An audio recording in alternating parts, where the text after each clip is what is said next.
আগুন ছাড়া কফি বানানো চলছে।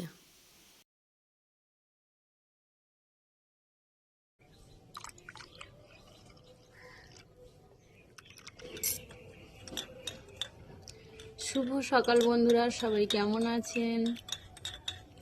আজকে আমি আর আমার বড় মেয়ে দুজনে ছাদে কফি খেতে বসেছি, কেননা বাড়িতে আজকে কেউ নেই, ওর পাপাই আছে কাজে।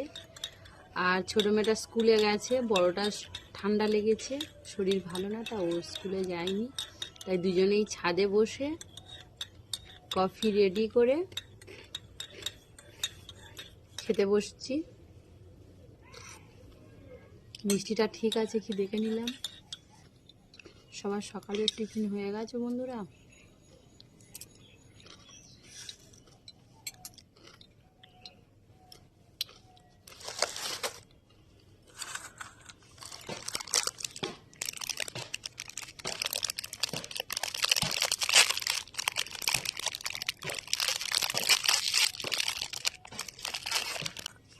সবাই ভালো থাকবেন,